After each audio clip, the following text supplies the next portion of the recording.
ప్రభుత్వం ఇవాళ అఖిలపక్ష సమావేశాన్ని ఏర్పాటు చేయనుంది. ఆపరేషన్ సింధూర్ పేరుతో పాకిస్తాన్ పాక్ ఆక్రమిత కాశ్మీర్లలో భారత దళాలు నిర్వహించిన దాడుల గురించి నేతలకు తెలియజేయనుంది. ఈ భేటీ గురించి పార్లమెంటరీ వ్యవహారాల శాఖ మంత్రి కిరణ్ రిజిజు ఎక్స్ పోస్ట్ లో తెలిపారు. పార్లమెంటు గ్రంథాలయ భవనంలో ఇవాళ ఉదయం 11 గంటలకు ఈ సమావేశం జరుగుతుందని చెప్పారు.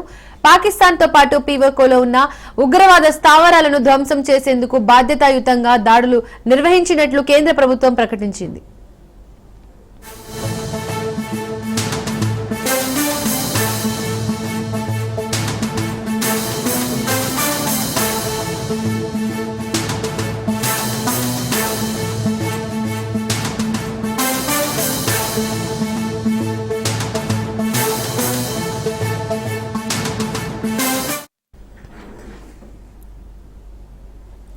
ఇవాళ ఢిల్లీలో అఖిలపక్షం భేటీ కానుంది. ఆపరేషన్ సింధూర్ నేపథ్యంలో అఖిలపక్ష సమావేశాన్ని ఏర్పాటు చేసింది.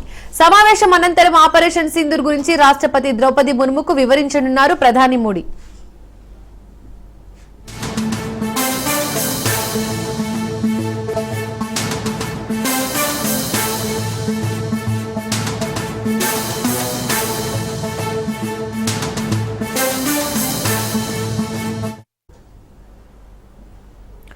ప్రధాని మోడీ నివాసంలో భద్రతా వ్యవహారాల కేబినెట్ సబ్ కమిటీ భేటీ ముగిసింది. సుమారు గంట పాటు కొనసాగిన సిసిఎస్ సమావేశంలో ఆపరేషన్ సింధూర్ పై కేంద్ర హోంమంత్రి అమిత్ షా, రక్షణ శాఖ మంత్రి రాజ్నాథ్ సింగ్ ప్రధానికి వివరించారు. అదేవిధంగా ఆపరేషన్ సింధూర్ అనంతర పరిణామాలపై కూడా చర్చించారు.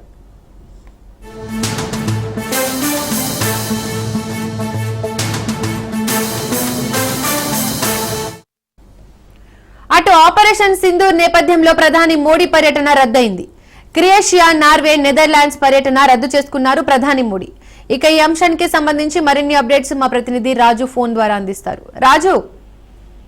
దీపిక, నేడు ఢిల్లీలో అఖిలపక్ష సమావేశం జరగబోతా ఉంది. రక్షణ శాఖ మంత్రి రాజ్నాథ్ సింగ్ అధ్యక్షతన ఈ సమావేశం జరగబోతా ఉంది. నిన్న ఏదైతే ఆపరేషన్ సింధూర్ పేరుతో పాకిస్తాన్ లో ఉన్నటువంటి ఉగ్ర స్థావరాలపై భారత సైన్యం ఏ విధంగా దాడి చేసింది, దాని అనంతర పరిణామాలు ఏ విధంగా ఉండబోతా ఉన్నాయి, పాకిస్తాన్ ఏం చేసే అవకాశం ఉండబోతా ఉంది, దేశంలో ఎట్లాంటి చర్యలు తీసుకోబోతా ఉన్నామనే కంప్లీట్ వివరాలన్నింటినీ కూడా దేశంలో ఉన్నటువంటి పలు రాజకీయ పార్టీలకు కేంద్ర ప్రభుత్వం వివరించబోతా ఉంది. దీనికి సంబంధించి ఉదయం 11 గంటలకు అఖిలపక్ష సమావేశాన్ని ఏర్పాటు చేయడం జరిగింది. దీనికి సంబంధించి ఇప్పటికే అన్ని పార్టీలకు కూడా ఈ యొక్క సమాచారాన్ని తెలియజేయడం జరిగింది. ఈ యొక్క సమావేశంలో రక్షణ శాఖ మంత్రి రాజ్నాథ్ సింగ్ తో పాటు హోంమంత్రి అమిత్ షా, అదేవిధంగా పార్లమెంటరీ వ్యవహారాల మంత్రి కిరణ్ రిజిజు సైతం కూడా ఈ యొక్క సమావేశానికి హాజరు కాబోతా ఉన్నారు.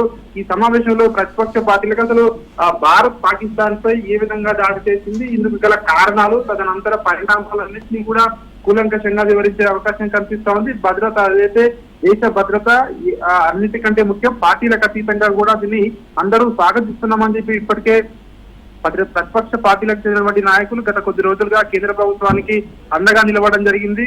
అయితే ఈ నేపథ్యంలోనే కేంద్ర ప్రభుత్వం కూడా బాధ్యతాయుతంగా కూడా అన్ని రాజకీయ పార్టీలకు ఈ యొక్క జరిగిన ఈ సంఘటనలను అన్నింటినీ కూడా వివరించాలని చెప్పి కేంద్ర ప్రభుత్వం ముందుకు రావడం జరిగింది. సో ఈ యొక్క సమావేశంలో ప్రధానంగా ఈ యొక్క వివరాలన్నీ కూడా చర్చకు రాబోతా ఉన్నాయి. తర్వాత ఏం చేయబోతా ఉన్నారు అనేది కూడా ఈ యొక్క పార్టీలకు వివరించే అవకాశం కనిపిస్తా ఉంది. ప్రస్తుతం అక్కడ బార్డర్ వద్ద సిచ్యువేషన్ ఏ విధంగా ఉంది, పాకిస్తాన్ కవ్వింపు చర్యలు ఏ విధంగా చేస్తా ఉంది అనే అన్ని విషయాలను కూడా వివిధ రాజకీయ పార్టీలకు కేంద్ర ప్రభుత్వం వివరించబోతా ఉంది. నిన్న జరిగినటువంటి సమావేశం ఆపరేషన్ సింధూర్ తర్వాత నిన్న వివిధ దళాలతో ప్రధానమంత్రి నరేంద్ర మోడీ ప్రత్యేకంగా సమావేశమయ్యారు. అదేవిధంగా రాజ్నాథ్ సింగ్ తో ప్రత్యేకంగా సమావేశం కావడం జరిగింది. ఎప్పటికప్పుడు కూడా అక్కడ ఉన్నటువంటి సిచ్యువేషన్ ని వాళ్ళు పర్యవేక్షిస్తున్న పరిస్థితి కనిపిస్తా ఉంది. అదేవిధంగా ఈ రోజు కూడా ఈ అఖిలపక్ష సమావేశాన్ని ఏర్పాటు చేశామని చెప్పి కేంద్ర ప్రభుత్వం చెప్తా ఉంది. ఇప్పటికే ప్రధానమంత్రి నరేంద్ర మోడీ ఈ నెల 13వ తేదీ నుంచి 17 వరకు నార్వే, క్రొయేషియా, నెదర్లాండ్స్ లో ఆయన పర్యటించాల్సి ఉంది.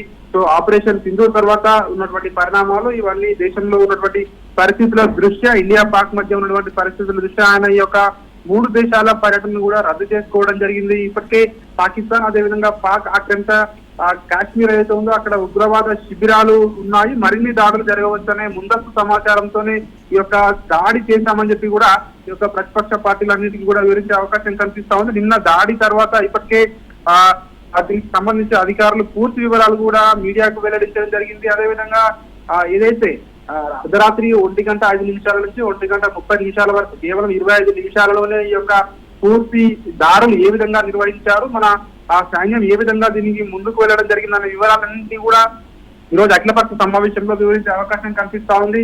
ఈ ఉదయం 11 గంటలకు ఈ యొక్క సమావేశం ప్రారంభం కాబోతా ఉంది దీపిక. Thank you Raju.